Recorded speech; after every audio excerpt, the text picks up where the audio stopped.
Creo que ya. Aquí está.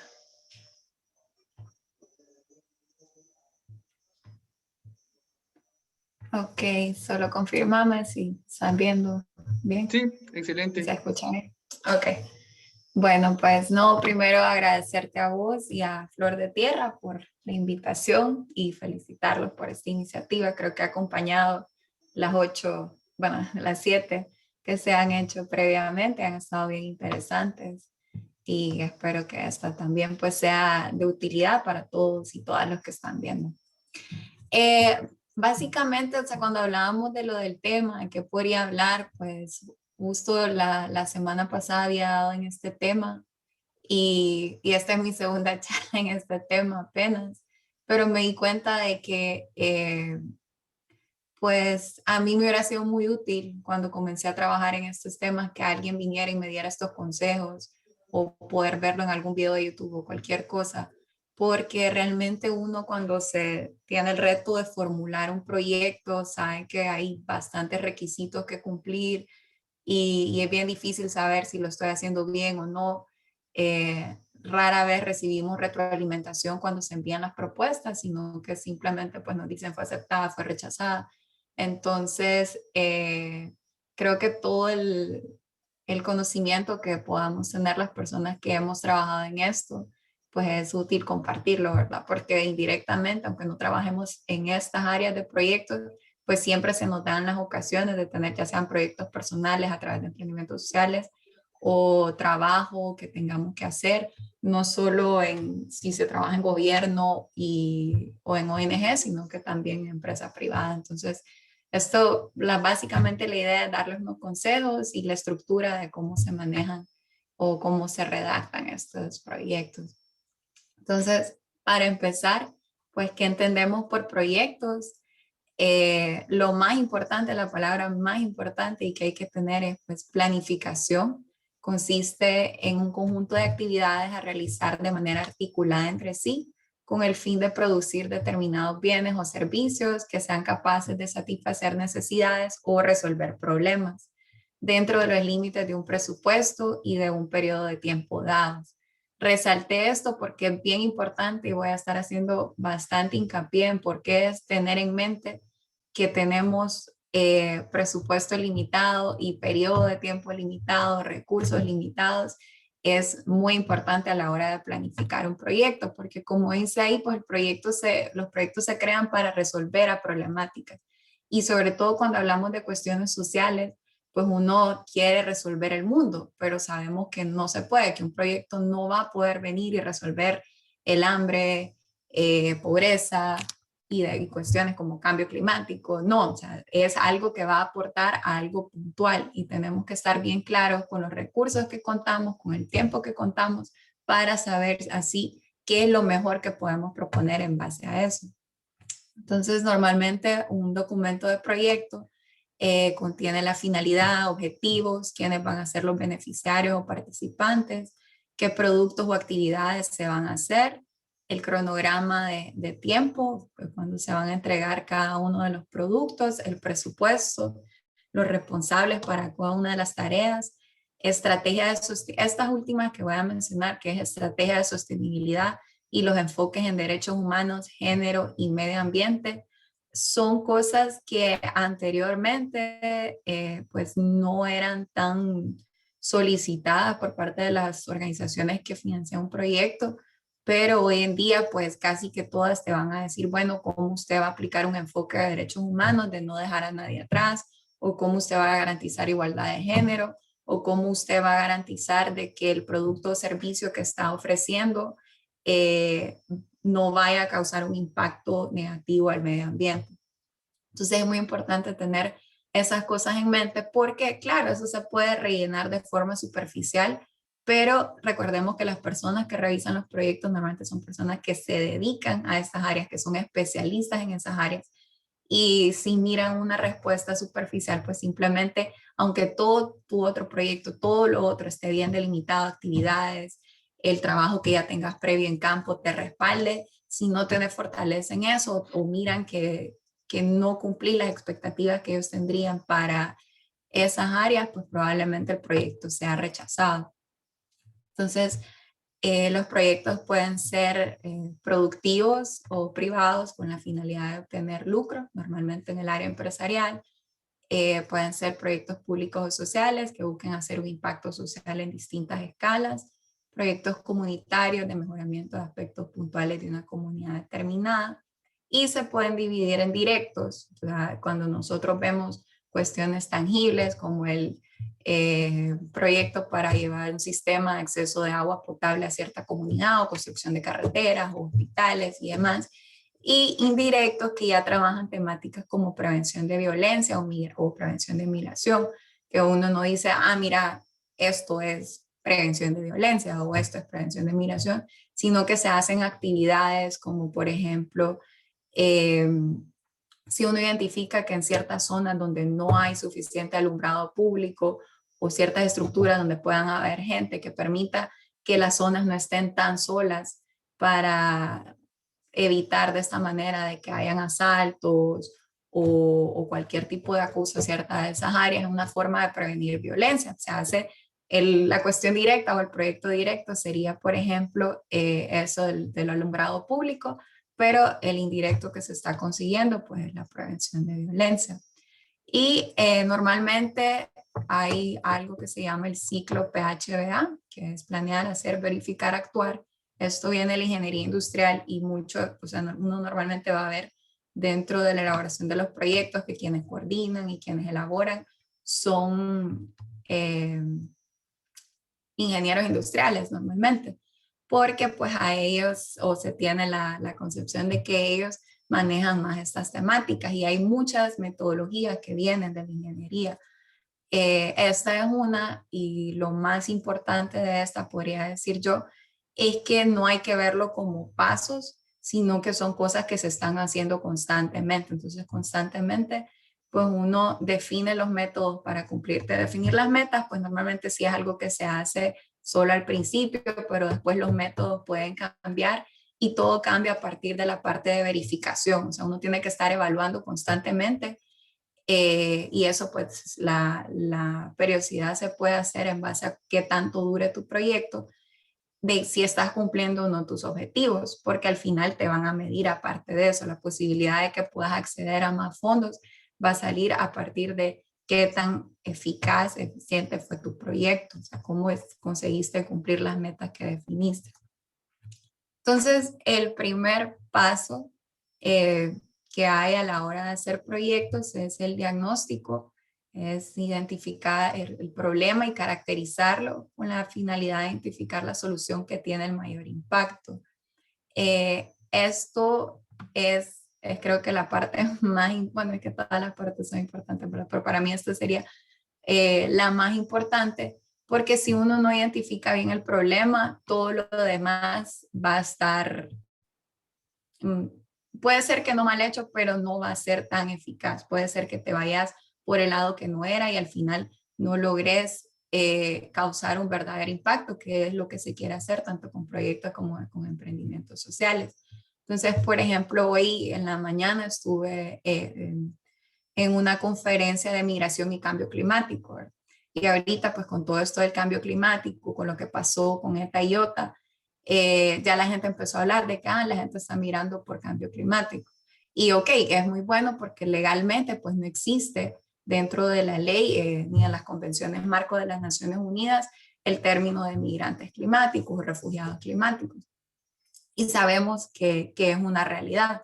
Pero normalmente cuando vos hablas con una persona te responden, es que no tengo trabajo, no tengo que comer, perdí mi hogar, la violencia, pero esos motivos pueden tener distintas causas, no solamente cambio climático. Entonces, para poder identificar realmente qué va a solucionar que esas personas dejen de mirar, por ejemplo, hay que hacer una buena identificación del problema e irse por casos. Esa es una cuestión principal, que no hay soluciones únicas. Una de las cuestiones que yo por lo menos estoy en contra es de que vengan soluciones lineales, como que, ay, esto funcionó allá, entonces lo voy a implementar tal cual en este otro país o en esta otra comunidad, porque no, sabemos que hay diferencias culturales, ambientales de todo tipo. Entonces, es necesario adaptar todo el trabajo que se haga en proyectos de emprendimientos a la realidad local que está, en la cual vamos a trabajar. Entonces, los pasos del diagnóstico es la identificación del problema, la línea base del problema y análisis del contexto, definición de la población objetivo o beneficiarios, descripción de las necesidades y soluciones actuales, actores involucrados, análisis de las causas y efectos del problema identificado y establecer los objetivos generales y medios para alcanzarlos. Entonces, en esta parte de identificación del problema central, para definir un problema social se debe tomar en consideración la existencia o inexistencia de elementos que dificultan la vida de un grupo, o sea que producen una diferencia considerable entre la situación real y la deseada. Un problema no representa la falta de cobertura o calidad de una oferta, sino que es la inexistencia de una situación, perdón, la existencia de una situación no deseada o la inexistencia de una situación deseada que dificultan la vida de la sociedad. Entonces, por ejemplo, todos ejemplos de problemas mal planteados es uno, la baja cobertura de los consultorios para atención de adultos mayores en X comunidad o la poca cantidad de colegios. Planteado sería alta tasa de morbilidad en la población de adultos mayores en tal comunidad o altas tasas de deserción escolar en tal comunidad. Por ejemplo, en el segundo, ¿por qué está mejor planteado la segunda que habla de las altas tasas de deserción escolar? Porque recordemos que aquí estamos hablando del problema central. El otro ya podría ser un aspecto específico que contribuye a ese problema. Pero digamos que nosotros resolvemos y nos ponemos a crear, a construir diferentes colegios cerca de esa comunidad y aún así las tasas de deserción siguen altas. Entonces, significa que fracasamos identificando cuál era el problema central, porque tal vez no era solo eso. Por ejemplo, ahorita en el caso de la realidad que estamos viviendo con la pandemia, la mayoría de nuestros países en Latinoamérica enfrentaron unas tasas de deserción, altas tasas de deserción escolar, porque los niños, niñas, jóvenes no tienen acceso a Internet para poder seguir, entonces simplemente se quedan fuera o en el caso específico de Honduras viene teniendo unos problemas de deserción escolar ya hace unos 6 años, si no me equivoco con las cifras, y en parte estudios que se han hecho dicen que una de las problemáticas es que los jóvenes no se sienten seguros dentro de los colegios debido a cuestiones con pandillas y todo por la presencia de esas pandillas dentro de los colegios. Entonces simplemente deciden desertar. Entonces, por eso es bien importante, pues, plantear un problema de una forma amplia y no concentrarse en porque lo que uno normalmente hace, y ese es un error, es pensar de un solo en la solución. No, uno tiene que pensar en el problema, porque uno dice, ah, no, es que porque no hay colegios, entonces pongamos ese el problema y lo hacemos de un solo la solución y listo, ya tenemos el proyecto. Y no, o sea, muchas veces pensar en la primera solución que se te viene a la cabeza o lo más obvio, pues a veces no resulta siendo eso porque sabemos que sobre todo en temáticas sociales, pues los problemas son estructurales, entonces hay que tratar de ir un poco más allá de lo que está a simple vista. Algunas herramientas para identificación del problema y aquí comenzar con que lo primero que se tiene que hacer a la hora de querer identificar tu problema central es la identificación de las partes interesadas. Normalmente se está bastante en la literatura como stakeholders, en español partes interesadas, y eso incluye todas las personas, organizaciones y demás que se van a ver afectadas por el servicio o el producto que se vaya a hacer con el proyecto de emprendimiento. Entonces eso incluye tus usuarios finales, que pueden ser una comunidad, puede ser un grupo de personas, digamos un grupo de jóvenes, un grupo de mujeres, puede ser una municipalidad, puede ser el gobierno nacional, etcétera.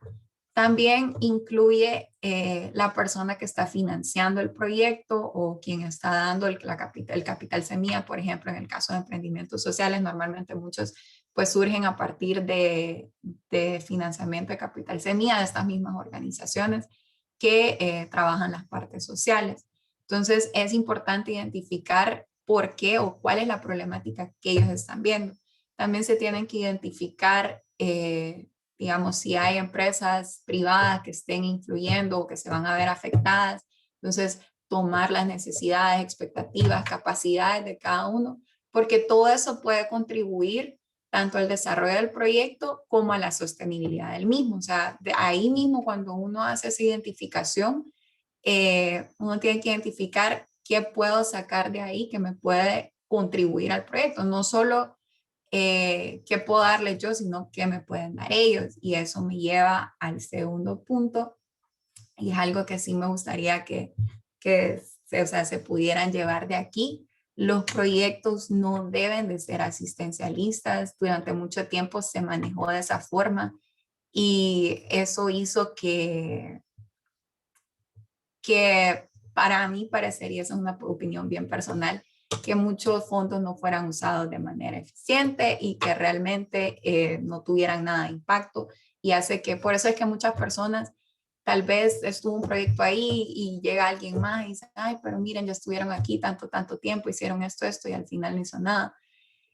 Hay una diferencia entre llegar y plantear un proyecto y hacer una identificación del problema partiendo del punto de que esos usuarios finales ya tienen algo y ya pueden hacer algo, a llegar con esa perspectiva de que hay pobrecitos, ¿qué les vamos a dar? ¿Qué necesitan? O sea, sí es importante saber qué necesitan y hay que sacarlo de ellos, no llegar uno creyendo qué es lo que necesita la persona, porque nuevamente, pues eso varía mucho de las realidades locales con las que se trabaje, pero sí es muy importante también y que uno, las personas, hacer enfoques participativos, que las personas participen y nos digan qué cree usted que se puede hacer y qué cuenta usted que puede, o sea, con qué cuestiones, recursos, ya puede ser de mano de obra, puede ser de contactos que tengan con tal persona, con tal organización, eh, etcétera, que pueda contribuir a hacer eso que usted necesita, porque eso te va a garantizar de que realmente las personas se sientan parte del proyecto y nuevamente eso es algo muy esencial para la sostenibilidad. Algunas herramientas para la identificación de las problemáticas, pues está la lluvia de ideas, el diagrama de Ishikawa, y lo traje aquí nuevamente porque esto es algo que viene de la ingeniería industrial, pero se usa, se le conoce también como diagrama de pescado. En la cabecita aquí, por ejemplo, donde dice producto con defecto, es donde va el problema que uno cree que está identificando, y después para las causas, en el caso del diagrama de Ishikawa tiene esas 4 categorías: personal, máquina, métodos y materiales. Entonces, uno trata de pensar, bueno, el producto con defecto dentro de las cuestiones de personal, ¿por qué será que se causa? Entonces uno, pues por falta de entrenamiento del personal o porque las personas están conversando a la hora de hacer algunas áreas críticas. Entonces, a partir de eso uno trata de ver y después hace un análisis para ver, pues, qué es lo que realmente afecta y de nuevo pensando con los recursos, porque pueden ser muchas las causas que afectan. Entonces ahí es donde uno piensa, con los recursos que tengo, con el tiempo que tengo, con los conocimientos que tenemos, las personas que estemos participando, ¿qué puedo plantear? Entonces ahí es donde esto ayuda, ¿verdad? A tener soluciones que realmente van a ser posibles de ser hechas en base a la realidad que tenemos. Están las entrevistas, el árbol de problemas, grupos focales, los 5 porqués. 5 porqués, personalmente me gusta bastante esa metodología porque lo obliga a uno a hacerse la pregunta más importante en esta parte de diseño de proyectos, que es ¿por qué? Entonces, por ejemplo, y eso puede ser usado en cualquier forma que uno para cualquier problema que uno tenga, la verdad, se lo puede plantear como hoy hacíamos el ejercicio de la migración, ¿verdad? Entonces las personas están migrando. Ok, ¿por qué? Las personas están migrando porque no tienen trabajo. Ok, ¿por qué esas personas no tienen trabajo? Bueno, las personas dicen que aplican a los trabajos, pero no están siendo aceptadas por las empresas porque dicen que no cuentan con la capacitación necesaria. Ok, ¿por qué esas personas no están contando con la capacitación necesaria? Puede ser porque la currícula nacional, pues, de educación está desfasada. Ok, ¿por qué? Entonces ahí uno llegaría a algo que tal vez a simple ojo no llegaría, que sería la problemática o la solución que puedo plantear, que es reformular la currícula nacional de manera que se adapte a las demandas de mercado que existen actualmente. Entonces, personalmente, pues es una herramienta que me gusta bastante y que la siento muy útil. Ya después que uno tiene el diagnóstico y tiene toda esa información recopilada, pues pasa a la línea base. Esta línea base debe de ir de la mano del análisis de contexto, considerando la magnitud del problema, cuántas personas están siendo afectadas, la ubicación geográfica y la gravedad de este. La línea base es muy importante para algo que es la evaluación de impacto del proyecto y para que un proyecto sea llamativo para la cooperación internacional sobre todo, o bueno, para cualquier donante, para cualquier persona que te esté dando dinero para hacer algo, le va a importar saber qué es el impacto de ese dinero que pidió. O sea, funcionó, no funcionó, se puede escalar, qué cosas, si de las cosas que funcionaron, qué fue lo que más impacto tuvo. Y uno tiene que saber decir eso y eso solo se va a poder hacer a partir de una línea base. Entonces aquí hay un ejemplo de líneas bases y sobre todo en nuestros países, ¿verdad? Es bien difícil a veces tener líneas bases, entonces normalmente se construyen alrededor del proyecto. Entonces, cuando uno está formulando el proyecto, pone línea base por definir y después las primeras actividades que se tienen que planificar, pues es el levantamiento de esas líneas bases a través de fichas de registro y demás. De ahí pues tenemos la identificación de la población objetivo,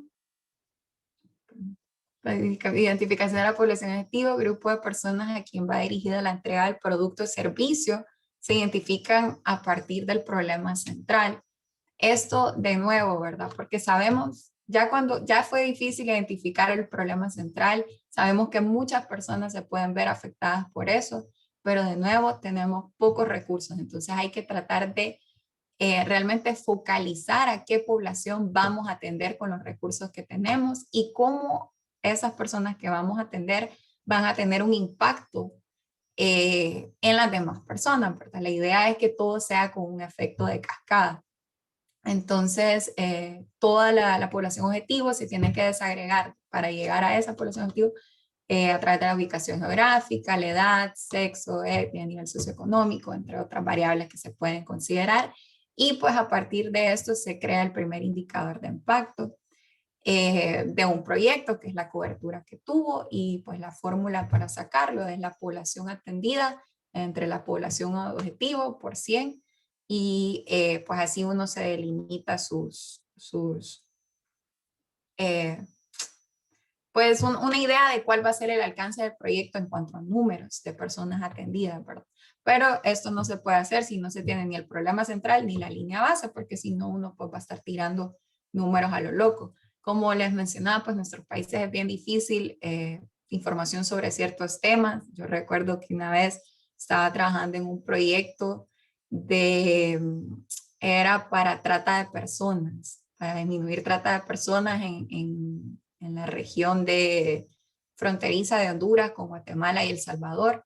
Entonces, era bien difícil delimitar en cuestiones de indicadores o población objetivo porque no es como que uno pueda entrar a internet y tener datos sobre eso, ¿verdad? Sabemos que son situaciones bien delicadas, bien clandestinas, entonces no se tiene mucha información. Por lo tanto, eso plantea un riesgo a la hora de elaborar el proyecto, porque es como tirarte un poco en el vacío. Entonces ahí es donde uno trata en este caso lo que nosotros hicimos, porque era cuestiones de trata de personas con migración también. Entonces es triangular algunos datos en base a porcentaje de población joven, porque en este caso estábamos hablando de mujeres, entonces población de mujeres jóvenes, eh, porcentaje de migración de ciertos municipios, y así, pues fue algo que uno realmente tiene que ponerse creativo y saber explicar de dónde sacó para definir esa población objetivo. Ya el siguiente paso es ya pues fijar y priorizar los objetivos. Entonces aquí la pregunta importante es qué beneficios espero conseguir con el proyecto. Y pues aquí ya cuando uno pasa por la parte de identificación del problema y las personas ya se le van ocurriendo varias ideas, ya va pensando, ay, puedo hacer esto, puedo hacer lo otro, podemos lograr esto. Entonces todo se vuelve importante, ¿verdad? Porque normalmente estas problemáticas es difícil decir, ay, eso no importa. Entonces, es importante hacer una escala de urgencia de objetivos y normalmente pues eso se hace basado en la información de las partes interesadas. O sea, uno le pregunta a las personas a quien les va a dar el producto final o el servicio final, qué es lo más importante para ellas. También es muy recomendable hablar con expertos en ciertas temáticas, ¿verdad? Y con las personas que están financiando el proyecto, ¿verdad? Normalmente, pues ellos tienen definido toda esa información en los términos de referencia, cuando es a través de licitaciones, pero cuando no, pues siempre acercarse para saber qué es lo que esperan ellos del proyecto. Los elementos para considerar: el tiempo que la necesidad ha persistido, la cantidad de personas que tienen el problema, el tiempo requerido para resolver, utilidad de remedio. Nuevamente, pues lo que les mencionaba, uno tiene que priorizar en base a lo que uno puede hacer. Y estos objetivos, normalmente se usa esta sigla de SMART, deben de ser específicos, medibles, alcanzables, relevantes y temporales. Entonces yo tengo que decir qué voy a hacer exactamente, cuándo lo voy a hacer, cómo lo voy a hacer, dónde lo voy a hacer y a cuántas personas voy a afectar. O sea, a veces los objetivos quedan bien amplios y eso, dependiendo del tipo de donante que sea, pues puede ser algo cumplir todos esos requisitos de dar esa información. Es muy importante leer sobre qué estrategias ya han sido utilizadas previamente, o sea, qué lecciones aprendidas tenemos, porque muchas veces pasa tanto a cuando uno se va a comunicar con donantes, como cuando uno llega a oficinas de gobierno, como cuando uno llega a las comunidades todavía, ay, mire que venimos a proponer hacer esto. Y tal vez es la tercera vez que llega alguien con el mismo proyecto, con la misma idea, y ya se implementó 2 veces y no funcionó por X o Y motivo. Entonces es muy importante cuando uno decide voy a trabajar en cierta localidad o con cierto grupo de personas, es saber qué ya se ha hecho, no solo ahí, sino que también aprender digamos, los países de Centroamérica. Tenemos sobre todo lo que se llama el Triángulo Norte, Honduras, Guatemala y El Salvador, tenemos realidades bien similares. Normalmente los mismos cooperantes trabajan proyectos similares con algunas pequeñas diferencias ajustadas a las características culturales. Eh, entonces es importante leer, ¿verdad? ¿Qué es lo que ya se ha hecho? ¿Qué sí le funcionó? ¿Qué no le funcionó? ¿Por qué no le funcionó? Y tratar de ir adaptando. Eso es algo que les va a dar un valor agregado a sus propuestas, porque se va a notar que no están solo queriendo venir con algo que ustedes creen que es innovador, sino que se tomaron la molestia de realmente investigar si ya se había hecho algo previamente, si eso cuenta con la aprobación de los usuarios finales del producto o servicio. Y es muy importante también delimitar los presupuestos de los que partimos. Esta creo que es la primera, cuando uno elabora una propuesta, lo primero que va a leer el donante es esto que se llama su teoría de cambio, que es un párrafo que se redacta de forma así como oración de causalidad. Entonces, si yo hago tal cosa, tomando en cuenta ciertos supuestos, entonces voy a lograr esto. Si esa teoría del cambio llega a convencer al donante, se miran que se proponen cosas diferentes, que se toman supuestos que tal vez ellos no habían considerado, supuestos basados en la realidad local, entonces puede ser que les interese y realmente sigan leyendo el resto del proyecto, porque normalmente, o sea, un proyecto tiene 20 páginas por poco. y las personas normalmente son comités que evalúan, no lo van a leer todo. Entonces, una de las cosas que sí van a leer es la teoría del cambio. Entonces, es importante redactarla de manera de que ahí se sintetice bien la idea que se está queriendo presentar en el proyecto. De ahí, pues tenemos los entregables, que son los productos que se van a dar. Y la pregunta principal a la hora de redactar los entregables es, ¿qué se necesita hacer para cumplir los objetivos que ya nos propusimos anteriormente? Estos productos deben ser medibles y verificables nuevamente. Y esta parte, sobre todo, va muy de la mano del presupuesto. Entonces, ¿qué recursos necesito para lograrlos? Pensando en recursos humanos, monetarios, logísticos, administrativos.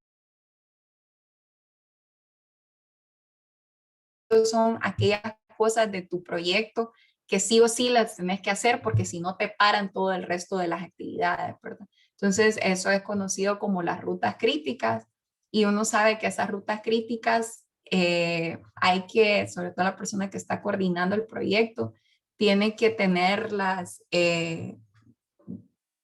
una supervisión mayor sobre esas rutas críticas porque puede ser algo que realmente determine o no el éxito de tu proyecto.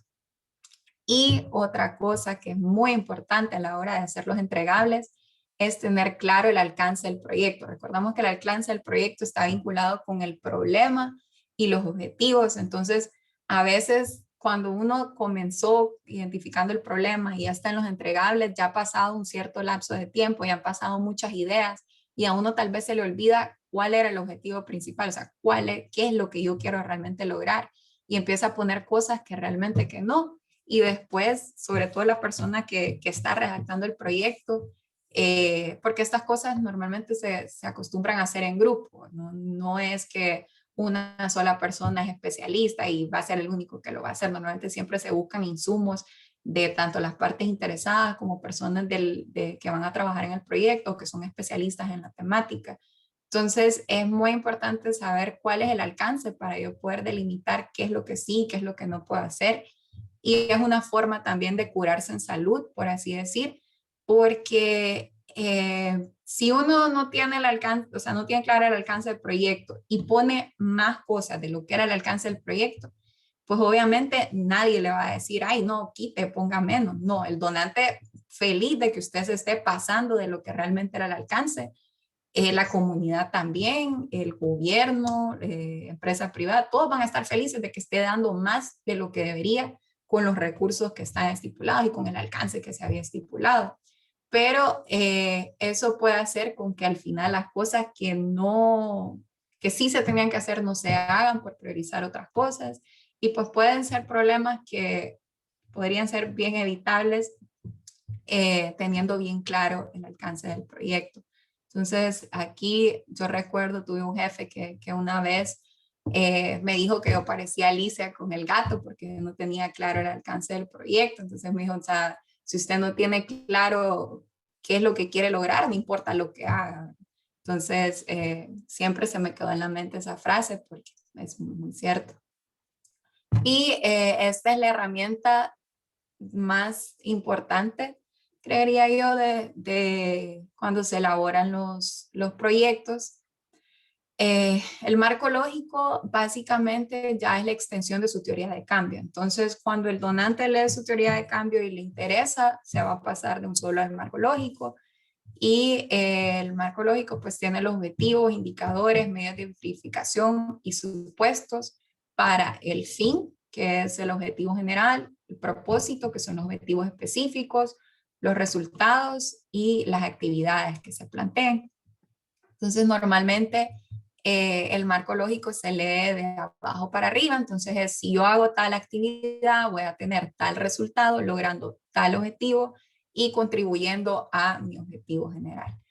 Y pues se escribe de forma horizontal. Entonces, por cada actividad uno tiene que poner su indicador, cómo lo va a verificar. Entonces, más adelante tengo un ejemplo, pero eso puede incluir desde fotografías, actas, informes, demás, y los supuestos, ¿verdad? Es muy importante porque es eh, importante recordar que todo esto se está haciendo en base a los supuestos que las personas o la organización tienen de por qué esto va a funcionar. O sea, muy fácilmente alguien que no crea lo mismo que yo, o que no tenga la misma perspectiva o demás, puede leer mi marco lógico y decir, bueno, pero yo no creo que ese supuesto se pueda dar, ¿verdad? Entonces, él va a pensar, esa actividad, por lo tanto, o ese resultado va a ser imposible. Y es totalmente normal, pues no es porque yo haga un marco lógico súper completo, lleno de información, de datos y todo, que eso va a ser la verdad pura. Importante tener también eso en mente y no cerrarse, sobre todo las personas que hacen los proyectos ya cuando están en esta parte de marco lógico, ya tienen casi que todo definido o unas ideas, y cuando ya uno está redactando y viene alguien de fuera y mira algo y le dice, ah, mira que esto puede ser que no sea así o esto se podría plantear diferente, porque ya significa replantearte todo. Entonces a veces las personas no quieren aceptar esa retroalimentación, pero pues es muy necesario en esta parte, a la hora de estar redactando el marco lógico, que alguien que tal vez no haya tenido, no haya trabajado en la elaboración del proyecto, no haya estado en ninguna reunión, pueda leerlo y ver si eso hace sentido, porque a veces uno realmente entra en esa dinámica de que sí, que esto funciona, que no sé qué, y si pasa esto y esto, y uno se emociona, ¿verdad? Porque estos temas lo apasionan a uno, porque al final es tratar de buscar problemas, perdón, soluciones a problemas sociales. Pero sí es necesario pues ver si realmente no nos emocionamos con algo en específico y si estamos siendo realistas. Entonces, muy importante tener retroalimentación de alguien externo en este punto. Y este es el ejemplo que les mencionaba. Este es un marco lógico para un proyecto de red en Perú. Este fue 2013. Entonces vemos que el fin, como objetivo general, ellos tienen contribuir a la conservación de la biodiversidad y mejoramiento de la calidad de vida de las poblaciones indígenas de la región de Ucayali. Entonces ahí ellos tienen el dónde lo van a hacer y el qué quieren hacer. Falta especificar un poco más, pero normalmente aquí esto se pone en los indicadores. Entonces el porcentaje de los bosques que se han logrado conservar su biodiversidad va a ser la forma en que van a medir eso, porcentaje de la población que mejora su calidad de vida social y económica, los medios, cómo ellos van a verificar esos indicadores, estudios estadísticos del país sobre la conservación de biodiversidad en las cuencas en estudio y estudios estadísticos de disminución de pobreza en las cuencas en estudio. Todos estos, el fin, el propósito y las actividades eh, se escriben con verbos en infinitivo, los únicos que no son los resultados, ¿verdad? No los presenta ya como algo como desarrollo de capacidades sociales para la administración. Bueno, en este caso, pues podría ser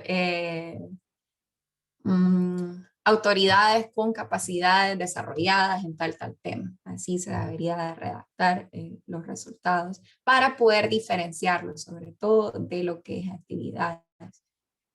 Ya ahorita pues me pasa la elaboración de presupuestos. Personalmente, cuando yo comencé a trabajar en estas cuestiones de proyectos, yo le huía a los presupuestos, yo tenía un miedo, me tardaba un mundo en hacer estas cuestiones y ya pues con la práctica, la verdad que tuve unos compañeros y compañeras que me ayudaron bastante a entenderle esto y a quitar el miedo, por así decir. Entonces, algo que es una crítica normalmente en los proyectos sociales, sobre todo los que son financiados por cooperación internacional, es el uso de los fondos. Muchos de los fondos se van en salarios, casi que un 60% se van en salarios, sobre todo cuando son organizaciones internacionales que traen gente de fuera, o también en el uso de viáticos y que muy poco se ve en actividades directas realmente, en el impacto del proyecto. Entonces, estas cifras que les tengo ahí realmente no es algo que esté escrito en piedra, pero sí es algo que me mencionaron en una capacitación que participé, donde se habló específicamente de esa crítica al uso de los fondos, como estar despilfarrando el dinero, la verdad. Y lo ideal pues sería que no se usara más del 25% en salarios, un 50% en actividades directas, 10% en costos indirectos de la organización, 15% de costos administrativos. Aquí normalmente podría ser 55 en actividades directas y 10 en costos administrativos, eso se puede como mover, pero pues sí es muy importante que la mayor parte, para que una propuesta sea realmente atractiva, es que la mayor parte de los fondos se vayan a las actividades directas. Y a veces, pues, lo que tenemos es bien poco disponible y uno dice, ay, ¿cómo le voy a pagar a la gente? No, pues, tampoco es que estamos diciendo, no le pague todos los beneficios laborales a las personas que van a trabajar por usted. No, lo contrario. Hay que cumplir con todo eso, ¿verdad? Porque no podemos andar haciendo o diciendo, ay, vamos a luchar por mejores condiciones fuera si nosotros internamente no las estamos cumpliendo para las personas que trabajan con nosotros. Entonces, normalmente lo que se hace es tratar de dejar como colchones en consultorías, que es lo que mencionaba aquí, para poder bajar un poco de lo de salarios. Normalmente se dejan consultorías en cuestiones de diseño gráfico, en cuestiones de evaluación, porque también es muy difícil conseguir personas capacitadas en cuestiones de monitoreo y evaluación, ¿verdad? Y por lo mismo que el perfil a veces es un poco alto, el cobro también sale un poco alto. Entonces son formas de tratar de disminuir y no gastarse todo el dinero en salarios.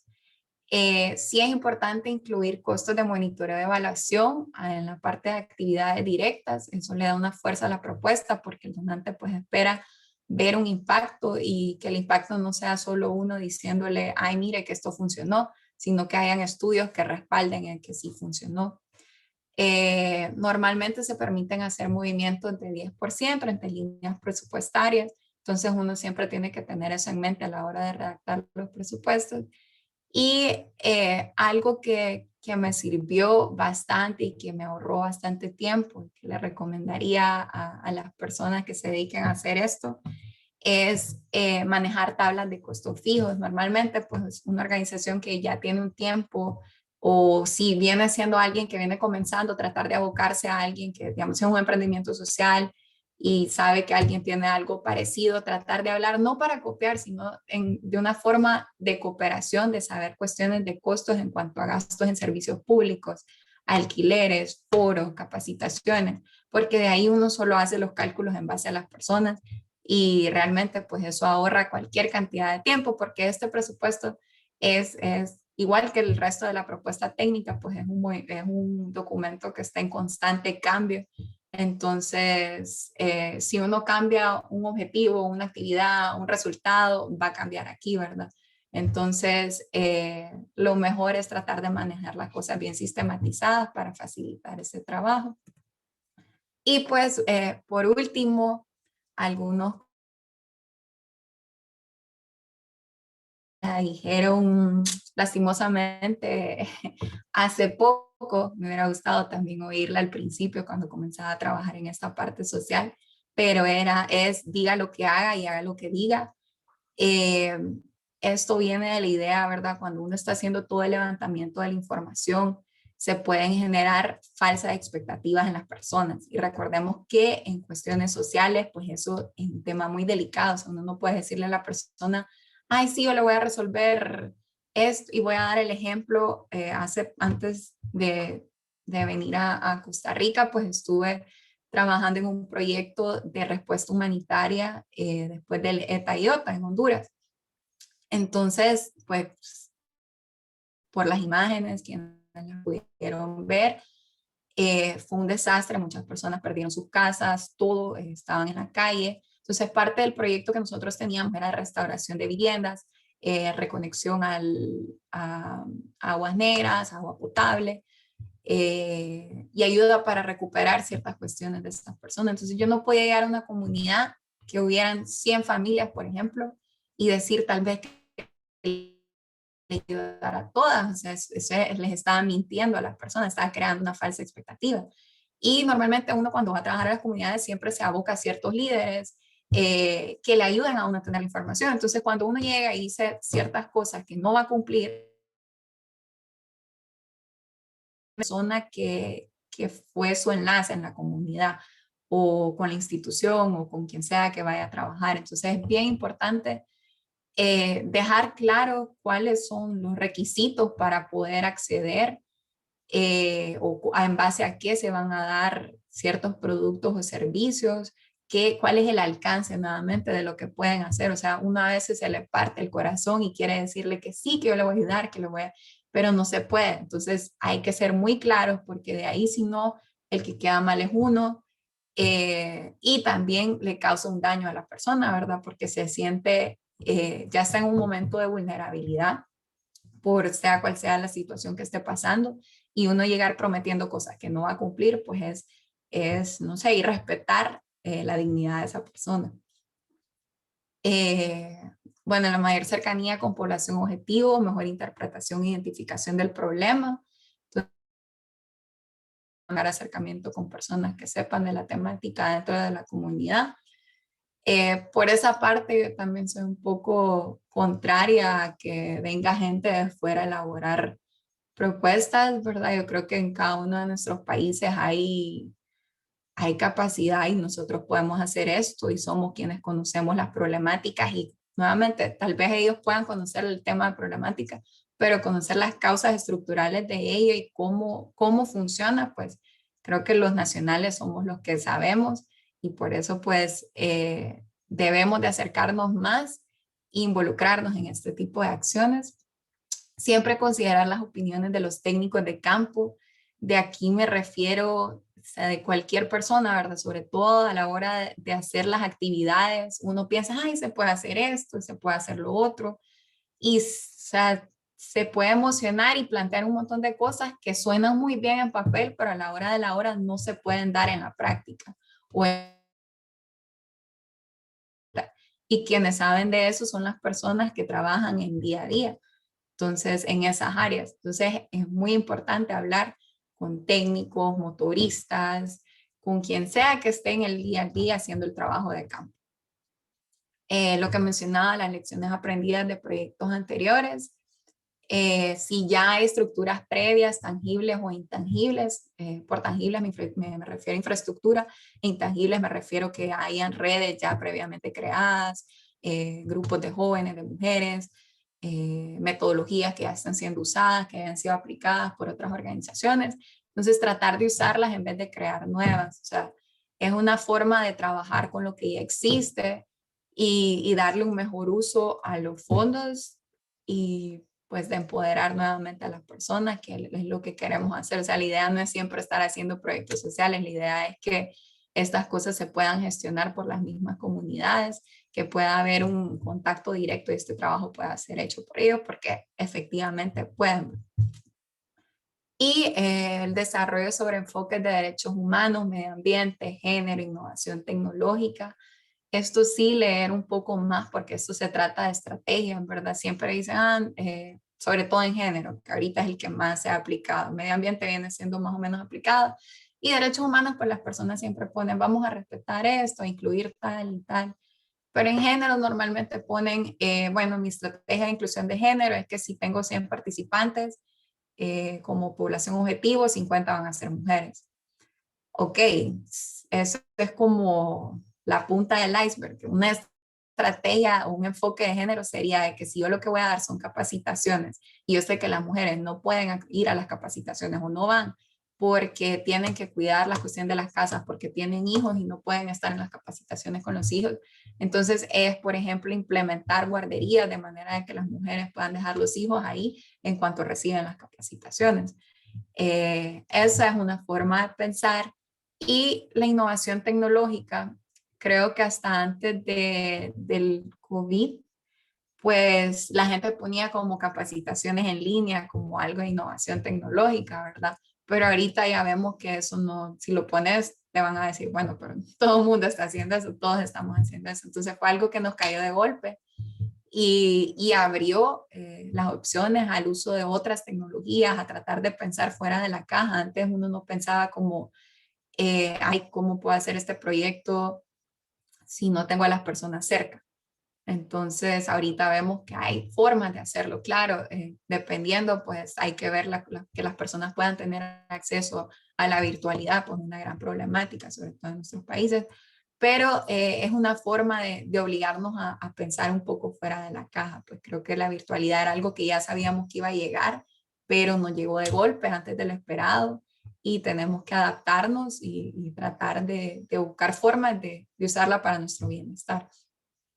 Y por último dejaba unos links, sobre todo el primero, de gestionandote.org. Ahí hay cualquier cantidad de avisos, de capacitaciones, de subvenciones, de, ay, ¿cómo se llama? Donde hay abertura para mandar propuestas de diferentes temas. Ahí hay temáticas social, de género, ambiental, pues de todo, de todas partes del mundo. Esto está bien dirigida a la población, o sea, que organizaciones o personas latinoamericanas puedan aplicar. Entonces los invito a poder entrar a la página web de gestionandote.org y puedan ver qué pueden sacar de ahí, ¿verdad? A quien le interese, tanto comenzar, proponer un proyecto social como su emprendimiento. Y pues eso sería, creo que me pasé un poco del tiempo, Benjamín, lo siento, pero...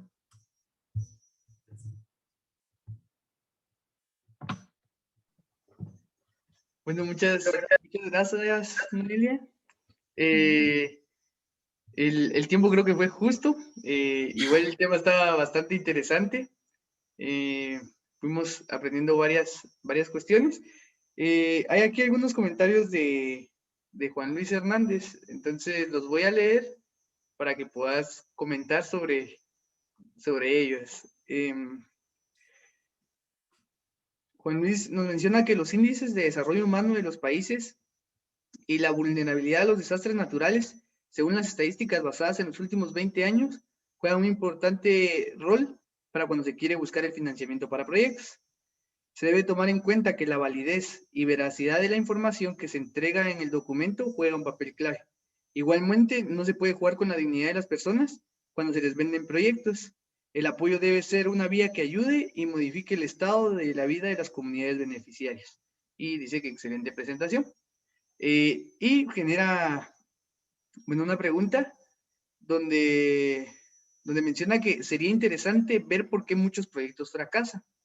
Se han visto escenarios donde se crea un paternalismo excesivo de los proyectos y cuando estos se van, la comunidad queda a la deriva por no enfocar bien las actividades. Y creo que es lo que pasa en todos los lugares, ¿verdad? En Guatemala pasa seguido. Un proyecto que llega, tiene mucha fuerza y bueno, cuando se van las personas de campo o se va el financiamiento en sí, el proyecto se desarma totalmente.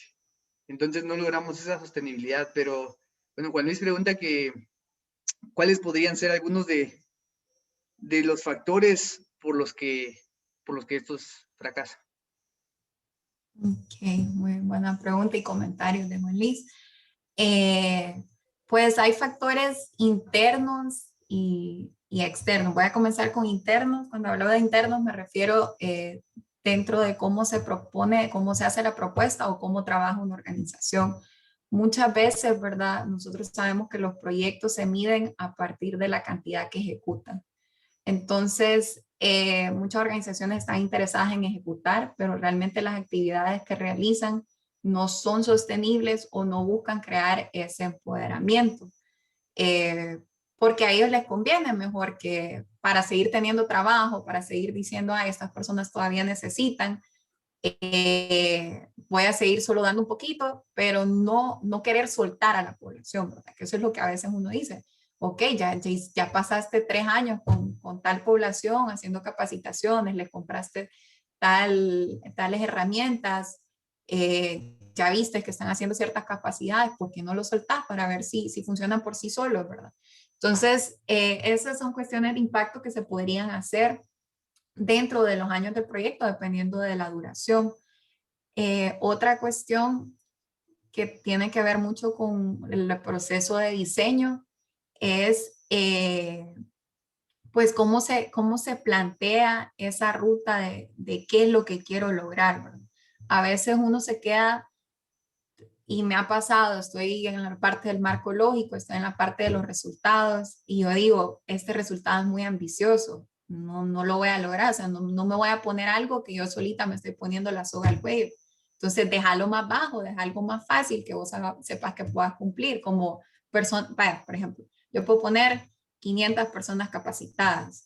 Eso es algo difícil, claro, me va a demandar presupuesto, recursos y todo, porque es capacitar a un gran número de personas, pero sería diferente que yo pusiera 500 personas ejerciendo tal metodología. O por ejemplo, si fuera algo en adaptación de cambio climático relacionado a medios de vida, que las personas aumenten sus medios de vida en base a esas capacitaciones que les dimos. O sea, esa es una forma de ponerme yo la soga al cuello como organización, pero realmente sería una forma de ver si lo que yo estoy haciendo funciona o no, realmente medir el impacto.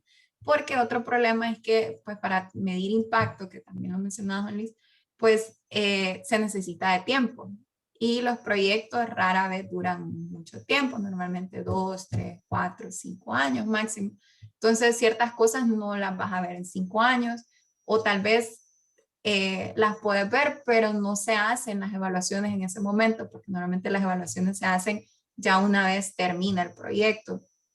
Entonces, siempre nos queda esa incógnita de, ¿será que lo que se hizo funcionó? ¿Será lo que no? Digamos, yo trabajaba en cuestiones de emprendimiento directamente en FUNADA, en la organización que trabajaba, y capacitamos y le dimos capital semilla a más de 8,000 personas. Pero yo ahorita no te sé decir cuántas de esas personas después de 3 años o después de 5 años tienen todavía su emprendimiento o no. Digamos, ahorita sabemos de algunas personas que perdieron absolutamente todo debido a Toyota y fueron personas que recientemente acababan de recibir sus kits, reciente, tal vez unos 2 años. Entonces, de qué forma llevar ese impacto es difícil. Eso por cuestiones internas, pero ya lo externo ya tiene que ver mucho también con cuestiones de la comunidad y, o de, no solo de la comunidad, pero de las dinámicas de fuera, una cuestión que pasa en los países latinoamericanos en sí, porque uno tiene que buscar crear sostenibilidad a través del arraigo, de juntar lo que uno esté haciendo como proyecto, ya sea instituciones, ya sea organizaciones comunitarias o lo demás. En nuestros países se da el fenómeno de que pues lo ideal sería juntarlo a instituciones gubernamentales que pudieran darle el seguimiento a lo que ya debería de quedar hecho. Pero se da que cuando cambian de gobierno, se votan todas las personas, ¿verdad? Y vienen nuevas personas y ya no quieren seguir haciendo el mismo trabajo que estaban haciendo los otros porque ya es por cuestión de partido, ¿verdad? Entonces es bien difícil. Uno, por ejemplo, sabe que cuando uno redacta un proyecto o está trabajando en un proyecto, siempre existe la posibilidad de tener que comenzar desde cero si las nuevas personas que llegan cambian la forma de actuar. Entonces, eso por una parte. Lo otro también, pues, y me ha pasado en mi experiencia, nosotros trabajamos bastante con organizaciones basadas en la fe, entonces, sobre todo con iglesias católicas, iglesias evangélicas, eh, y normalmente a los padres los mueven de lugar, ¿verdad? A veces los mandan a otras o iglesias. Entonces, el comprometimiento del padre podía cambiar completamente cómo se manejaran ciertos proyectos, porque tal vez ya no nos abría los espacios comunales o ya no quería coordinar ciertas actividades. Entonces, eso simplemente te botaba todo porque vos tenías que tener a alguien en la comunidad que en ese momento, pues, que generaba confianza. Normalmente en los lugares que yo trabajaba eran personas en estas organizaciones basadas en la fe. Y si el padre no quería, pues muy difícilmente ibas a poder hacer las actividades en otro lugar. Eh, y eso por dar un ejemplo de cuestiones externas que cambian y que te pueden impactar en el proyecto. Gracias, Noé. Yo también creo que muchas veces iniciamos los proyectos y no tenemos la información base, lo que vos decías, nuestra línea base, entonces no podemos medir el impacto. Y al final también, en la mayoría de proyectos yo me he dado cuenta que el corte de la asistencia que se le da o del apoyo que se le brinda a las comunidades o a las poblaciones es de un día a otro.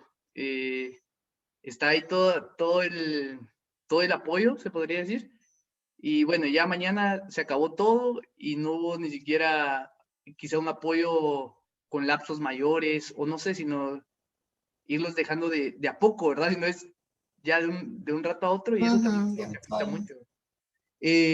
Hay otras preguntas. Jennifer Guzmán te agradece por tu, por tu conferencia. También pregunta que cómo se podrían, en relación a los huracanes que mencionaste, cómo manejar las emociones personales durante y después de brindar un acompañamiento a un evento extremo de desastre por situaciones naturales como el huracán. Cómo manejar eso en todo el tema esto de proyectos, ir manejando también esa parte sentimental que muchas veces, bueno, que siempre juega un papel fundamental en todo lo que vamos haciendo. Sí, fíjate que esa pregunta me toca bastante porque yo por lo menos personalmente no fui afectada por los huracanes, pero sí tuve compañeros de trabajo que lo fueron. Y justo nos tocó atender, dar atención en lugares de albergues y demás. Y fuimos capacitados en dar PAP, que son los primeros auxilios psicológicos. Lo que íbamos a hacer realmente en ese trabajo es identificar cuestiones de abuso en albergues, ¿verdad? Abuso sobre todo sexual, porque se estaban dando muchas denuncias. Entonces, parte de lo que uno tenía que hacer es ir a hablar con las personas, ir a observar el lugar, ir a ver, y, y las personas venían y le contaban a uno como perdí todo, perdí esto. Y nosotros hasta en son de broma, porque tuvimos una compañera que perdió absolutamente todo, ¿verdad? Decíamos que ella cuando nos estaban capacitando, cuando la persona le contara, iba a decir, ay, yo también perdí, que se iba a poner a llorar. Porque lo que nos dicen es que no podemos ponernos a llorar, ¿verdad? No, porque hay ciertas cosas que uno no puede hacer. Uno no puede decirle a las personas todo va a estar bien, porque realmente no conocemos la realidad de esas personas. No les podemos decir todo va a estar bien si no sabemos qué es lo que en realidad ellos están viviendo. Nuevamente, esto que justo para este proyecto es que me dijeron esa frase de diga lo que haga y haga lo que diga. Yo no podía llegar a prometerles que nosotros les íbamos a salvar todo, que les íbamos a reconstruir todo. O que en el caso de los abusos, que la íbamos a poder sacar a la niña o a la mujer del albergue, o inclusive a hombres, porque también se les daba a hombres y niños, que los íbamos a poder sacar del albergue, porque no necesariamente íbamos a poder hacer eso, estaba fuera de nosotros. Entonces, estas cuestiones son bien difíciles, donde vi mejores resultados, donde vi mejores situaciones, por así decir, fue donde habían redes de las mismas personas que estaban en el albergue, ¿verdad? Por edades y por género. Entonces, yo recuerdo que en una de las zonas de mayor conflicto en la ciudad donde yo soy, San Pedro Sula, pues había un comité de mujeres de mayores de 60 años que se encargaban de resolver las problemáticas y ellas nos canalizaban toda la información y que necesitaban y daban los apoyos. Igual con los jóvenes, igual con los niños, bueno, con los niños eran las mamás, perdón, normalmente, pero ellos mismos pues se organizaban y tenían sus espacios, igual los hombres, entonces era un poco más fácil hablar con ellos de esa manera que llegar abordándolos uno a uno por el miedo de hablar. Pero sí esa cuestión de auxilio psicológico, de apoyo en esos momentos es algo que las personas normalmente, o sea, todo el mundo pensaba, vamos a dar comida, agua, ropa, porque es lo que la gente necesita. Y claro, uno no puede llegar a dar primeros auxilios psicológicos si la persona no ha recibido comida, no ha comido en un día y vos le vas a llegar a hablar de cómo se siente, cómo me siento con hambre, desesperado, eso te van a decir. Entonces es un atropello a la dignidad de la persona, no priorizar, o sea, lo primero teníamos que observar y llegar, no, la persona está teniendo comida, la persona tiene acceso a un baño, la persona se puede tomar un baño ella, tiene un espacio donde dormir, sí, ok. Cuando la persona ya tiene estas condiciones, entonces yo puedo venir y hablar de los aspectos psicológicos, porque hay muchas personas que se vieron muy afectadas. Habían niños que, si se recuerdan, después de las lluvias siguió lloviendo, tal vez no tan fuerte, o sea, después de los huracanes siguió lloviendo. Entonces yo recuerdo historias de gente que decía, los niños escuchan la lluvia y empiezan a llorar y preguntan si vamos a tener que volver a salir corriendo. Entonces, o sea, el impacto que esto causó no, o sea, no tenemos ni idea, ¿verdad? Cada quien es una historia diferente, pero sí, en estos casos, pues es por procesos. Hay que cumplir primero las necesidades básicas de las personas, que lo más elemental, pues es un lugar donde dormir, que se pueda sentir segura la persona, comida, sueño, y posteriormente, pues ya pasar a los aspectos más emocionales, psicológicos de la persona, y no dejarlos de fuera porque claro que se afecta. Gracias. Tenemos dos preguntas más. La primera es de Jennifer Guzmán. Y ella pregunta, ¿cómo hacemos de la evaluación un proceso dinámico en la ejecución de los proyectos? Bueno, eso tiene que ver, es muy interesante, la verdad era la parte que más me gustaba, y realmente es difícil de aplicar porque tendría que haber un equipo ahí, pero ahorita hay una forma, una metodología nueva, que la idea es que la evaluación, o sea, capacitar, vos venís y identificás siempre las personas que van a ser tu contacto donde vas a trabajar. Entonces, puedes a través de referencia de ellos identificar, y a mí personalmente pues me gustaba bastante, y tal vez por la naturaleza de la organización que está, escoger jóvenes y que ellos pudieran hacer esa evaluación, o sea, vos los capacitabas y dependiendo de la problemática, claro, si ellos no eran personas directamente involucradas, ellos podrían hacer un levantamiento, porque muchas veces lo difícil es estar en el lugar, moverte al lugar, dejar de hacer una actividad para ir a hacer la evaluación.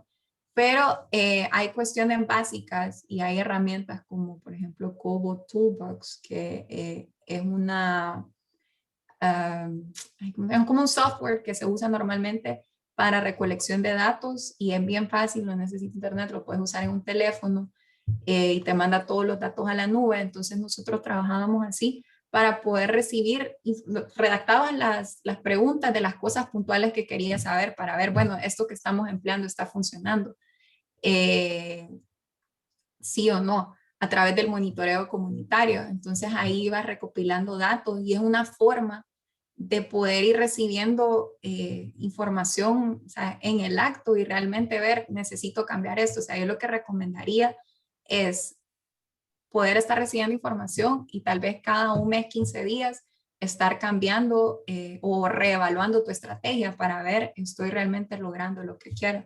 Pero pues yo le respondería a Jennifer que sobre todo eso con el monitoreo comunitario, pues no tener miedo. Muchas personas, ay no, pero es que las personas no van a poder hacer el monitoreo. Claro que sí, ellos te pueden ayudar a ver qué es lo que está funcionando o no. Muchas personas hablan del sesgo y sí puede ser, pero ahí es donde uno lo que hace es un grupo participativo. O sea, yo voy a tener en esas personas haciendo monitoreo comunitario a hombres, tanto jóvenes como adultos mayores, voy a tener a mujeres, jóvenes, adultos mayores, puedo inclusive hacerlo con grupos focales con niños hablando, y uno ahí va sacando información de que, ah, mira, esto está funcionando, ah, esto no.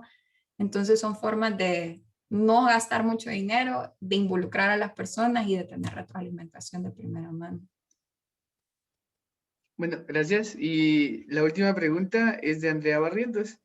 Primero, menciona que fue súper interesante tu conferencia, que te felicita. Y bueno, son dos preguntas. Según tu experiencia, ¿cuál sería la mejor forma de formular indicadores de desempeño de los proyectos? Y la complementa con una pregunta más basada en quién o qué. Ok. Esa parte, yo personalmente lo que una vez aprendí a hacer presupuesto, lo que más odiaba era hacer los indicadores, porque como nuevamente pues tenías que tener, normalmente para hacer un indicador necesitas una línea base, y muchas veces no se tienen, sobre todo si vas a trabajar en un proyecto que no es del área que normalmente trabajas. Entonces, si es del área que normalmente trabajas, un indicador de desempeño yo lo haría viendo tus proyectos anteriores. Entonces, ¿cuáles fueron las metas que te pusiste? ¿Cuál es el alcance que lograste? Y el impacto de ese alcance si tuvieras información. Entonces, en base a eso, pues la idea no es seguir haciendo más de lo mismo, sino aumentar un poquito más para seguir aumentando el desempeño, por así decir. Entonces, esa es cuando tenés información histórica en base a proyectos. Cuando no, normalmente, por lo menos en experiencia, lo que hacía es uno, como esta triangulación de datos, que les mencionaba con lo de migración, tratar de buscar en base a otros indicadores que pudieran haber que se podría acercar a la temática. Tratar de ver también en otros proyectos, tal vez no en mi país, pero digamos Colombia, Guatemala, El Salvador, normalmente pues tienen proyectos bien parecidos en las regiones, hay cooperantes similares trabajando, entonces trataba de ver qué es lo que se estaba haciendo en esos lugares y en base a qué estaban midiendo ciertas cosas, porque de nuevo pues las problemáticas son estructurales y son casi que las mismas, entonces indicadores hay parecidos. Pero inclusive antes de venir, pues estuve en una capacitación donde hablaban sobre esa cuestión de indicadores y la cooperación internacional se ha dado cuenta de que uno de los mayores problemas que tienen las organizaciones es delimitar indicadores eficientes de desempeño. Entonces, lo que hacían, por ejemplo, USAID lo hace, es que por temáticas ellos tienen los indicadores que quieren ver de desempeño. Entonces, vos ya tenés el indicador, lo único que tenés que trabajar en más o menos viendo cifras es en los números. Entonces, eso pues ya te quita un medio peso de encima porque vos ya sabes qué es lo que la persona que te está dando el dinero espera ver, que eso es una cosa que uno tiene que tener en mente, ¿verdad? Algo es lo que uno quiere lograr, otro es lo que uno cree que podría ser que tiene impacto y otro es lo que el donante espera ver con el dinero que nos está dando. No sé si respondí a la pregunta de Andrea, pero eso sería. Bueno, yo creo que sí. Bueno, hay muchos comentarios más ahí felicitándote por la conferencia. Yo también te agradezco en nombre de Flor de Tierra el poder estar acá y en nombre de todas las personas que nos ven porque al final son aspectos muy importantes que son de interés general. En cualquier momento nos sirven dentro de la agricultura, dentro de aspectos sociales, dentro de aspectos económicos y en todo sentido. Y que bueno, nos dejaste puntos ahí bastante claros. Y pues gracias por el tiempo, gracias por el conocimiento que compartís, por las semillas que dejas. Y pues no sé si tenés algunas palabras para despedirnos de esta conferencia. No, primero solo agradecerte a vos y a Flor de Tierra nuevamente por la invitación. Y pues a las personas que oyeron, sobre todo si hay personas jóvenes oyendo esto, que espero que sí. Normalmente, bueno, cuando yo comencé a trabajar en proyectos me daba miedo, pena, porque sentía que era muy joven como para estar haciendo este tipo de cosas tan importantes. Decía que no tenía la experiencia y todo, y claro que la experiencia es importante, ¿verdad?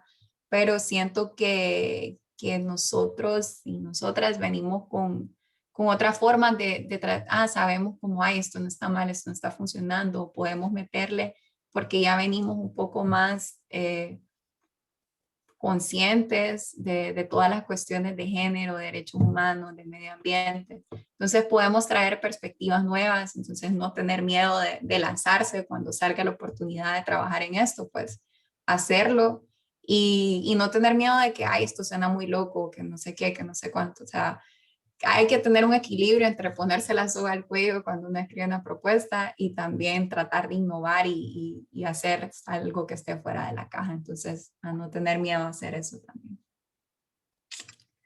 Gracias, Noelia. Bien importante con lo que cerrabas y es algo que también queremos transmitir a todos los que nos ven, sean jóvenes, personas grandes, que, bueno, al final esas son herramientas que también nos permiten o nos apoyan en echar a andar esa idea que tenemos, o el sueño que tenemos, o lo que queremos lograr. No solo de forma individual, sino también cómo nos queremos proyectar, cómo queremos apoyar o qué queremos alcanzar de forma social. Y pues herramientas así nos funcionan mucho y pues es el sentido de las charlas. Entonces, te agradezco mucho por haber compartido este espacio con nosotros. Seguramente van a haber más comentarios y preguntas en Facebook. Te vamos a etiquetar para que las puedas responder, porque ya estamos sobre el tiempo. Pero muchísimas gracias por todo y a las personas que nos vieron, pues como siempre, la invitación es a que sigamos cultivando nuestro pensamiento, a que sigamos tratando de informarnos de todo lo que podamos. Y pues como decía Noelia, que no tengamos miedo de echar a andar nuestras ideas, nuestros sueños y para adelante. Entonces, nos vemos en una sesión o una conferencia nueva de Cultivémonos y muchas gracias por el espacio. Gracias, Noelia.